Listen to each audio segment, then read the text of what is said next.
good morning or good afternoon whenever you happen to be watching this video today. Welcome back to another week of e-learning on Google Classroom. Today's video is about understanding characters. And basically a way to understand characters are character traits, the outside of a character and the inside of a character. So the outside of a character is the physical traits. It's what we can see on the outside, like their hair color, their eye color, their height, clothing, size, facial features. So those are the things that you can see. The inside character traits you can decide based on a character's thoughts, words, feelings, or actions. And those are personality traits.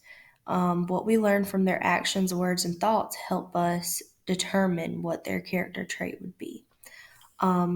Like if someone is polite, that's how I would describe them. If they said things like please and thank you. So those are words that they could say that would help me determine that they are polite.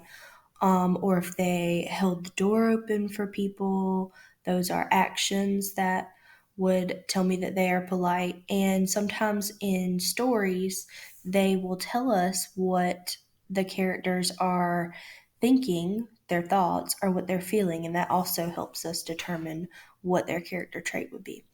So, this week we have a new story, and I'm going to introduce it to you guys. And our new story is called Gloria, Who Might Be My Best Friend. So I'll go ahead and get started. If you have a girl for a friend, people find out and tease you. That's why I didn't want a girl for a friend. Not until this summer, when I met Gloria. It happened one afternoon when I was walking down the street by myself. My mother was visiting a friend of hers, and Huey was visiting a friend of his. Huey's friend is 5, and so I think he is too young to play with. And there aren't any kids just my age. I was walking down the street feeling lonely. So here's our character. He already tells us how he's feeling. He's feeling lonely. So we might could describe him as sad, because if you're feeling lonely, I would say that you're pretty sad. And the reason that he feels lonely or sad is it says that there aren't any kids that are his age to play with. And remember that because there's going to be a question about that for today and on Friday on your test. A block from our house, I saw a moving van in front of a brown house. The men were carrying in chairs and tables and bookcases and boxes full of I don't know what. I watched for a while and suddenly I heard a voice right behind me. So he hears someone behind him. Who are you? I turned around and there was a girl in a yellow dress. She looked the same age as me. She had curly hair that was braided into 2 pigtails with red ribbons at the end. I'm Julian, I said. Who are you? I'm Gloria, she said. I come from Newport. Do you know where Newport is? I wasn't sure, but I didn't tell Gloria. It's a town and on the ocean, I said. It's hard to see this. I'm going to zoom in a little bit. Might make it a little more clear. I wasn't sure, but I didn't tell Gloria. It's a town on the ocean, I said. Right, Gloria said.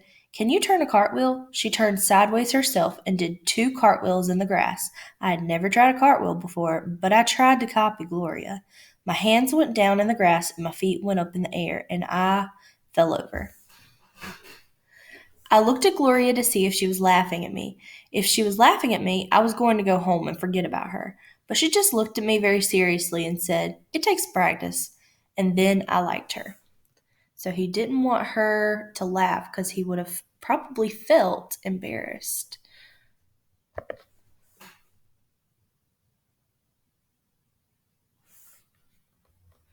I know where there's a bird's nest in our yard, I said. Really? Gloria said. There weren't any trees in the yard or any birds where I lived before. I showed her where a robin lives and has eggs. Gloria stood up on the branch and looked in. The eggs were small and pale blue. The mother robin squawked at us, and she and the father robin flew around our heads. They want us to go away, Gloria said. She got down from the branch and we went around to the front of the house and watched the moving men carry 2 rugs and a mirror inside. Would you like to come over to my house? I said. All right, Gloria said, if that's all right with my mother. She ran in the house and asked. So she's going to go to his house with him. Looks like they became friends pretty quick. It was all right, so Gloria and I went to my house, and I showed her my room and my games and my rock collection, and then I made a strawberry punch, and we sat in the kitchen at the kitchen table and drank it. You have a red mustache on your mouth, Gloria said. You have a red mustache on your mouth, too, I said. Gloria giggled, and we licked off the mustaches with our tongues. I wish you'd live here a long time, I told Gloria. Gloria said, I wish I would too. I know the best way to make wishes, Gloria said. What's that? I asked. First, you make a kite. And you know how to make one? Yes, I said. I know how. I know how to make good kites because my father taught me. We make them out of 2 crossed sticks and folded newspaper. All right, Gloria said. That's the first part of making wishes that come true. So let's make a kite. We went out into the garage and spread out sticks and newspaper and made a kite. I fastened on the kite string and went to the closet and got rags for the tail. So they're making kites together.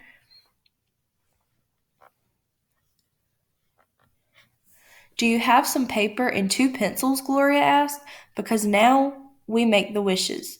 I don't know what she was planning, but I went in the house and got pencils and paper. All right, Gloria said. Every wish you want to have come true, you write on a long, thin piece of paper. You don't tell me your wishes, and I don't tell you mine. If I tell you your wishes don't come true. Also, if you look at another person's wishes, your wishes don't come true. Gloria sat down on the garage floor and started writing her wishes. I wanted to see what they were, but I went on the other side of the garage and wrote my own wishes instead. I wrote, number 1, I wish I could see the catalog cats. Number 2, I wish the fig tree would be the tallest in town. Number 3, I wish I'd be a great soccer player. Number 4, I wish I could ride in an airplane. Number 5, I wish Gloria would stay here and be my best friend. And that's sweet, because he was just thinking at the beginning of the story how he was lonely and he didn't have any people in his neighborhood his age. And now he's had a friend, someone that just moved in. I folded my 5 wishes in my fist and went over to Gloria.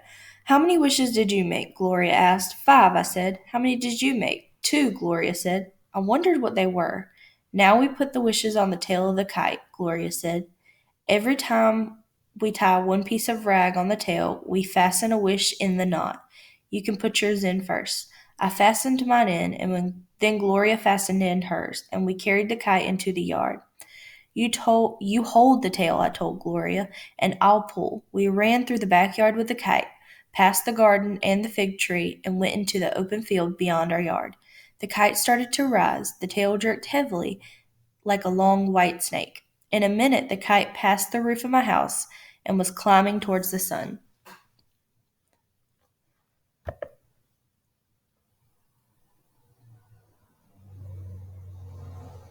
We stood in the open field looking up at it. I was wishing I could get my wishes. I know it's going to work, Gloria said. How do you know? When we take the kite down, Gloria told me, there shouldn't be one wish in the tail. Then the winds take all your wishes, and that's when you know it's going to work. The kite stayed up for a long time. We both held the string. The kite looked like a tiny black spot in the sun, and my neck got stiff from looking up at it. Shall we pull it in? I asked. All right, Gloria said. We drew the string in more and more until, like a tired bird, the kite fell to our feet. So they're pulling it in and they're going to see if there's any wishes left on there. We looked at the tail. All our wishes were gone.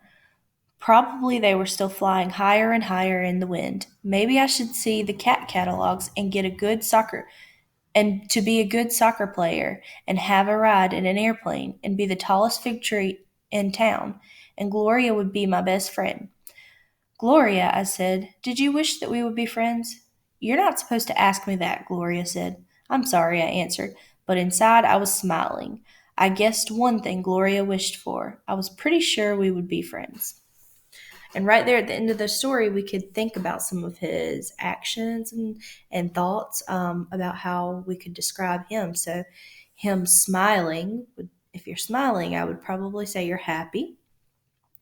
And that is an action that he did that would make me think that. Let's see if there's anything else. When he said, I'm pretty sure we would be friends. You know that he was lonely at the beginning of the story and he was looking for a friend. So now that he's found one, that would also help me support the reason why I describe him as happy. Now he's finally happy. All right, so that was our story. You will probably see this video again on Friday. I will attach it before you take your test so that you can watch it and listen to the story one more time before you take that test. Um, I will be back here tomorrow with the next video for understanding characters.